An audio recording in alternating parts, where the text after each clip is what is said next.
Pakistan stock exchange میں نیا record قائم، 100 انڈیکس تاریخ میں پہلی بار 1,40,000 کی سطح عبور کر گیا۔ ٹریڈنگ کے دوران انڈیکس میں 1,700 سے زائد پوائنٹس کا اضافہ، ریکارڈ انڈیکس 1,40,400 کی سطح پر۔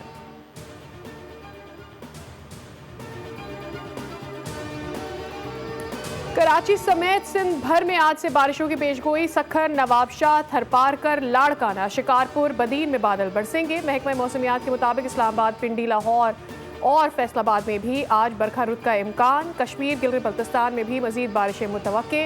بارش سے پنجاب کے مختلف اضلاع میں 24 گھنٹوں کے دوران 54 افراد جاں بحق، 227 زخمی ہوئے۔ جاں بحق ہونے والوں میں 20 مرد، 12 خواتین اور 22 بچے شامل۔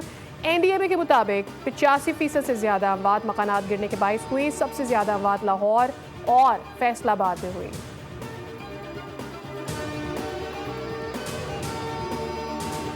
نائب وزیر اعظم اسحاق ڈار آئندہ ہفتے امریکہ کا دورہ کریں گے۔ 22 جولائی کو اقوام متحدہ کی سلامتی کونسل سے خطاب کریں گے۔ یو این سیکریٹری جنرل سے بھی ملاقات کا امکان۔ امریکی رہنماؤں سے بھی اہم ملاقاتیں متوقع۔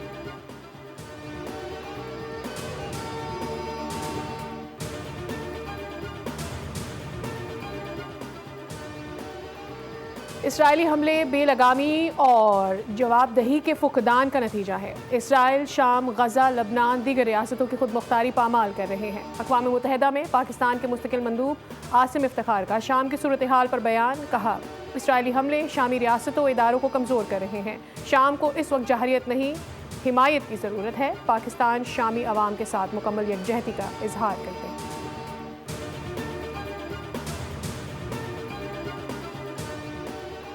سانحہ کلات کے شہید باپ بیٹا اور عزیز کی نماز جنازہ آج بعد نماز جمعہ پی آئی بی سپورٹس کمپلیکس میں ادا کی جائے گی۔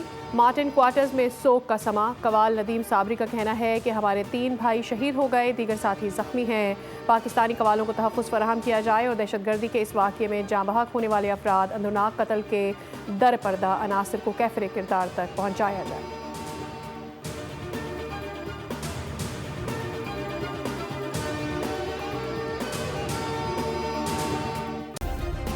سبسکرائب کریں اور بیل دبائیں تاکہ کوئی خبر رہ نہ جائے۔